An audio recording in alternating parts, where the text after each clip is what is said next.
साथ जुड़ रहे हैं रेमंड के ग्रुप सीएफओ अमित अग्रवाल। अग्रवाल साहब, स्वागत है आपका सीएनबीसी आवाज पर।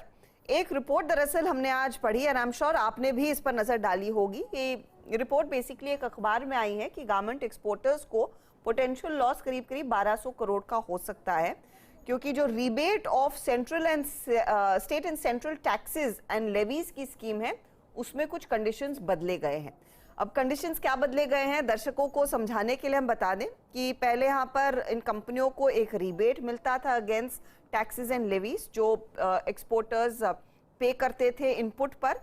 अब इस रिबेट को स्क्रिप्ट्स में कन्वर्ट कर दिया गया है जो दरअसल ट्रेडेबल है, तो एक्सपोर्टर्स इसको इंपोर्टर्स को बेच सकते हैं और बेसिकली कैश मैनेजमेंट और इंपोर्ट ड्यूटी के तौर पर इसे इस्तेमाल किया जा सकता है उसको पे करने के लिए।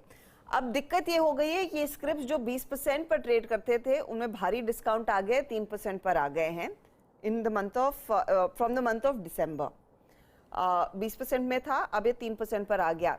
इसका क्या कुछ इम्पैक्ट पड़ेगा, बहुत सीरियस इम्पैक्ट सेक्टर पर, स्पेशली एक्सपोर्ट ओरिएंटेड कंपनियों पर? अमित जी, पहले अगर आप हमें ये समझा सकें। जी, इसके ऊपर इम्पैक्ट तो पड़ेगा, बट जैसे कि हम लोगों को रेमंड के अंदर में हमारा ग्रुप है, इसके अंदर हम इंपोर्ट भी करते हैं कुछ प्रोडक्ट्स फूड, तो हम अपने आप यूटिलाइज करते थे, तो हम मार्केट में सेल नहीं करते थे, इसलिए हमको उतना विशेष नहीं पड़ेगा। बट जो और एक्सपोर्टर हैं उनको थोड़ा फर्क पड़ सकता है, बिकॉज ये भी एक कंसिडर्ड था, ये भी आइटम को हम कंसिडर करते थे as income stream for the business profitability for exporting the products. क्योंकि हमारे साथ एक सबसे बड़ी डिसएडवांटेज क्या होती है कि जब हम इंडिया से एक्सपोर्ट करते हैं कंपेयर टू जो हमारे अदर नेबरिंग कंट्रीज है, उनको वो एक्सपोर्ट ड्यूटी नहीं देनी पड़ती है और हमको देनी पड़ती है, जो कि जनरली यूके, यूरोप और अमेरिका में जो वेब एक्सपोर्ट करते हैं। तो ये जो इंसेंटिव था ये हेल्प करता था उस चीज को डाइल्यूट करने में। कि मैंने उल्टा बोला, ये पहले 3% पर था, अब 20% हो गया है, तो डिस्काउंट लार्जली बढ़ गया है। तो रफली ये जो कैलकुलेशन निकल कर आया है कि 1200 करोड़ तक का थोड़ा सा झटका लग सकता है, ये कंसिडरिंग ये फिगर अब 20% के आसपास है, वो क्या फेयर असेसमेंट है मिस्टर अग्रवाल, या फिर उससे ज्यादा का भी झटका रह सकता है एक्सपोर्ट ओरिएंटेड कंपनियों में? देखिए, मैं दूसरों के बारे में तो नहीं बता पाऊंगा, जबकि हम लोगों का अगर देखते हैं तो हम लोगों के लिए न्यूट्रलिटी है, क्योंकि हम खुद ही यूज करते थे वो स्क्रिप्ट, तो हमारे को कोई विशेष फर्क नहीं पड़ेगा। बट इसका जहां तक दूसरे एक्सपोर्टर को सवाल है जिसमें कोई इंपोर्ट नहीं है, उनको थोड़ा चैलेंज आ सकता है और एग्जैक्ट अमाउंट एस्टिमेट करना मेरे लिए थोड़ा मुश्किल है। यानी मिस्टर अग्रवाल, आपके लिए तो एटलीस्ट ये एक रिलीफ ही होगा अगर since you are using this script, तो जहाँ 3% का डिस्काउंट था वो 20% का डिस्काउंट है। पहली चीज़ तो ये।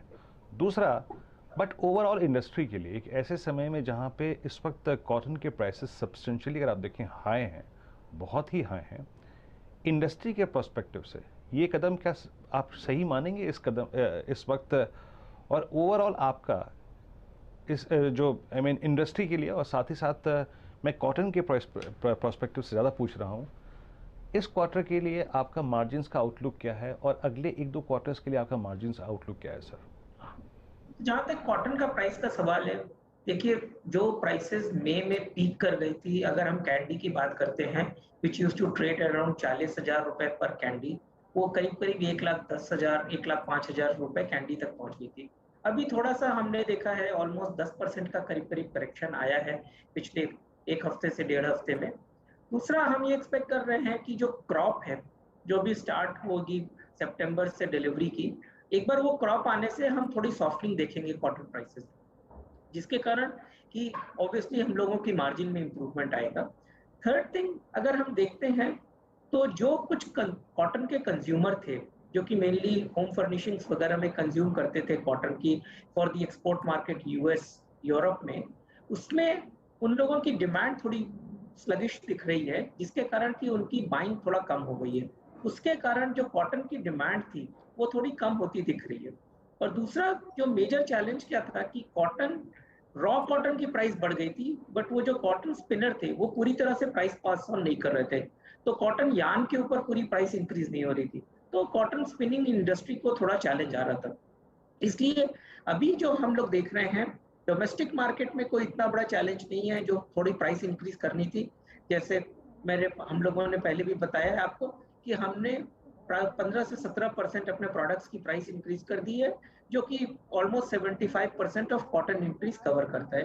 बाकी हम जुलाई और अगस्त में भी कुछ प्राइस इंक्रीजेस कर रहे हैं जो कि हमारी डोमेस्टिक मार्केट को कवर करेगा। एक्सपोर्ट मार्केट में क्योंकि B2B बिजनेसेस ज्यादा होते हैं, उसमें price increase today to tomorrow increase करना मुश्किल रहता है, उसमें थोड़ा लैग रहता है, और lag could be 3 months to 6 months. वो मार्जिन का प्रेशर वहां देखने को मिलता है। ओके, काफ़ी हद तक आप देखा आपने एक स्थिति स्पष्ट की, जो कि कॉटन प्राइसेस में अगर आप देखें जो बढ़ोतरी हुई है उसका ऑलमोस्ट आपने अगर आप देखिए उसको नलीफाई कर दिया है, क्योंकि आपने प्राइस हाइक्स लिए हैं और अगले 1-2 महीने में आप प्राइस हाइक्स और लेंगे। अच्छा सर, मैं अगर पिछले कुछ समय को देखूं उसमें आपने कॉस्ट रेशनलाइजेशन को और साथ ही साथ कैपिटल मैनेजमेंट को पे काफ़ी ध्यान दिया है, और करीब 1800-1900 करोड़ रुपए के जो डेट थे आपके, आपने 2020 से उसे सब्सटेंशियली रिड्यूस भी किया है।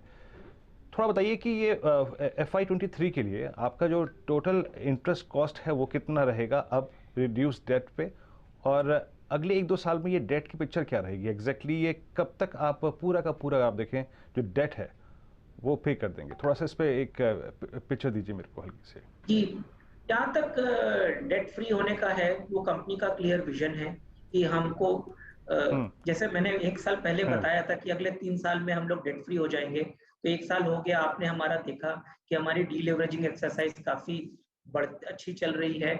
इस क्वार्टर में भी हमने डेट रिड्यूस किया, और हमारा कंसिस्टेंट प्रयास है कि अगले 2 साल में हम जीरो डेट कंपनी हो जाएंगे, बिकॉज हमारे कैश फ्लोज बहुत स्ट्रांग है, हमारी कोई मेजर कैपेक्स साइकिल है नहीं। इसके कारण हम ये इजीली एक्सपेक्ट कर सकते हैं कि हमारा नेक्स्ट 2 इयर्स में हम डेट फ्री हो जाए।